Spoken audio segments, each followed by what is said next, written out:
moving it, and I'm probing for holes. What I'm doing is 1 swap, 2, look, and I'm here, swinging at it. Let's say I'm doing satanis at it. He's just going to move them. Yeah, trying to beat it. Look, he's just going to move them. I'm in all kinds of trouble. I can cut down, look, into this Bicornio type position.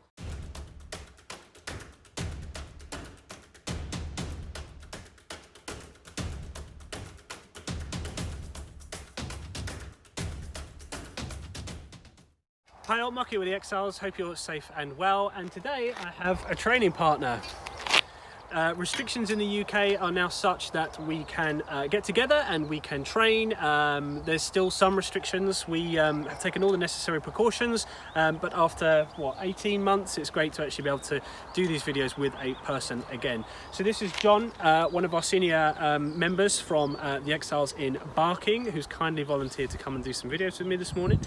And our first video is going to be on Posta de Bicornio. During the lockdown, I did a video on Bicornio, and I said the first video I'd do when I got back to training with people would be on that poster, since it's very hard to visualize some of those actions in that first video that I did, the solo video. I'll put a link to that video underneath because I'm not going to cover all of the same things in this video as I did in that one. So this is some actions you can do from Posta de Bicornio. We're not going to talk too much about the actual posture itself and some of the actions you can do specifically from the posture and why it's formed the way it is. We'll cover it briefly, but the main focus of this video is some of the additional actions that we practice and we train. So let's get into that.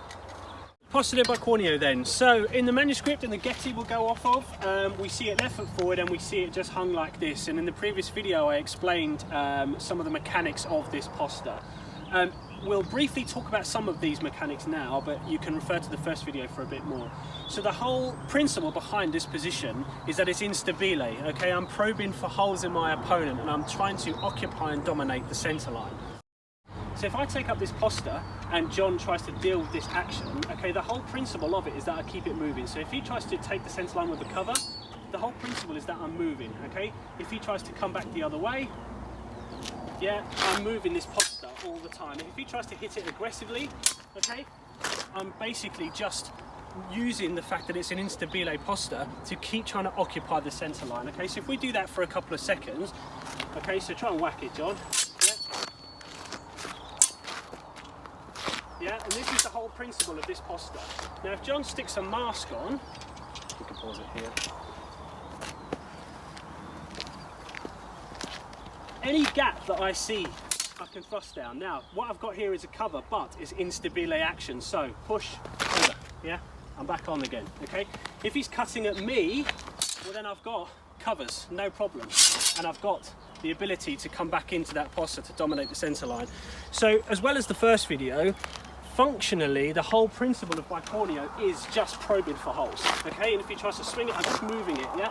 I'm just moving it, and I'm probing for holes, okay? At the end of the video, we'll talk a little bit about how to deal with this posture as if you're the person facing it. So there's a couple of actions I mentioned in the first video, and that's the reason for doing this one first. Now we're back to training with people. So I want to talk about not just how, obviously not how to use the posture as I've just described in the manuscript, because there's lots of options from there, but a couple of additional actions that we like to practice to basically fall into the posture and use it a bit more offensively, okay? So action number one that I showed in the first video was transitioning into this posta. So if I take a fenente to my left shoulder and I come up, you know, very much in a sort of posta frontale type position, from here it's very difficult for me to engage my point, and obviously John's not going to stay still, he's going to keep moving. Exactly. So one thing I can do from here is transition in to Bicornio, okay? You'll notice if he thrusts, he's got nothing to thrust on, and I've just opened up the centre line. So if we do that again, we come out, I can quickly transition into Bicornio, occupying the centre line for that thrust. Now in reality, I'm going to be nice and thrust past his head, but there's no delay, okay? So I'm here and I'm just thrusting, okay? I've occupied the centre and I've just thrust into basically an extended Bicornio. That could just as easily be posta longa from that position as well. If it's a low cover, let's say I'm here, okay, I can lift the arms up and I can still dominate the centre line. And one thing you get used to doing is making more actions offline to displace their weapon a little bit further.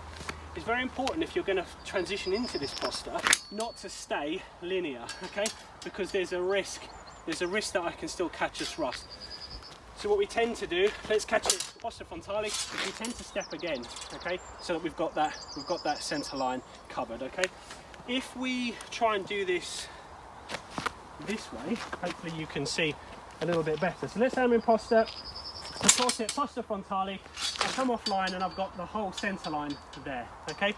Yes, there's other options, there's other plays I can do, but obviously that simple transition of posta re-engages my point into the centre, and it's another really useful way of using the bicornio. Okay, the next action I showed in that first video was actually just cutting down into the posta. It's a very similar principle, but obviously it's a little bit more aggressive and you need to get your timing that much more accurate. So for argument's sake, I'll just come from posta di donna, but nice and aggressively I can cut down, look, into this bicornio type position. This is very much a breaking action, okay? If we pause as if halfway through the motion, so just stick your sword out, that's it. What I'm aiming to do is hit on these mezza spada, okay? The reason why I'm aiming to hit on his mezza spada is because if you stick your sword out again, if I'm aiming to hit here, I'll get a big displacement, but I've got a long way to go. Yeah, I've got a long way to go, he can cover, etc. If I'm hitting on the strong, okay, I may as well just be hitting the hands, okay? So I'll stop, but I may as well just be hitting the hands, okay? Which may work, but obviously I haven't dealt with the weapon, so we could end up with a double. He could hit me as I hit him.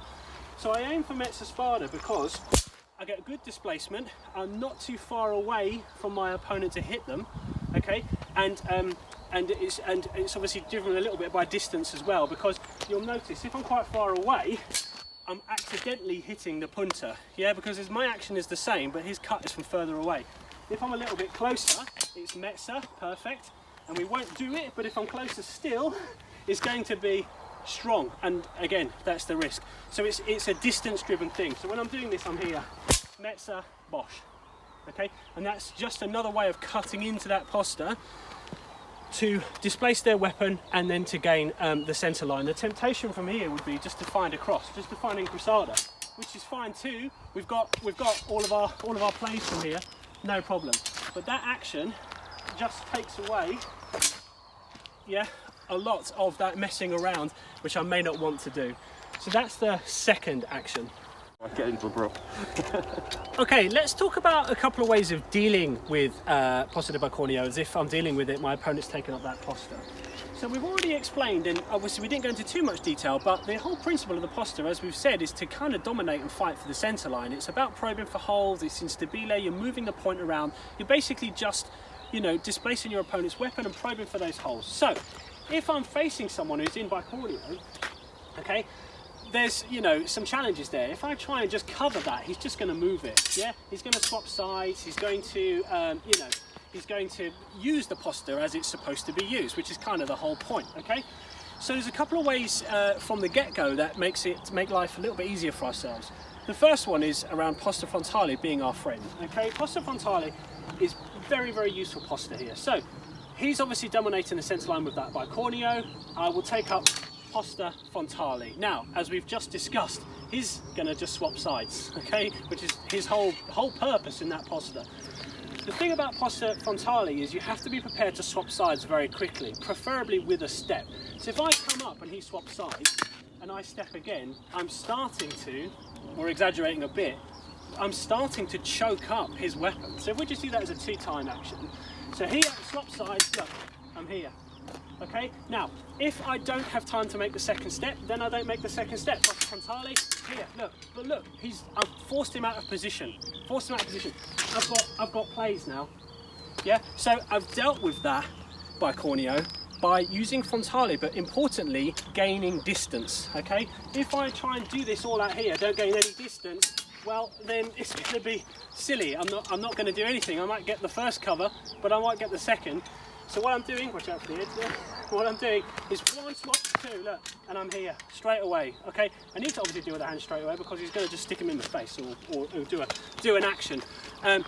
So choking up distance is one way, a very nice way of dealing with someone in that kind of posta, and that actually also works for posta longa too. If he's in posta longa, yeah, same principle, it's instabile, it's probing for holes, being deceitful, you know, look, that's so hard to deal with.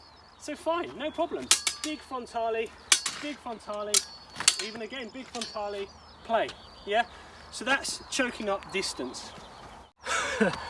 Another useful way of dealing with someone in Bicornio is a large scale, wide spaced action, which sounds really counterintuitive, but if I'm out here and I'm just trying to deal with that Bicornio by swinging at it, let's say I'm doing Satanis at it, he's just going to move them. Yeah, trying to beat it. Look, he's just going to move them. I'm in all kinds of trouble.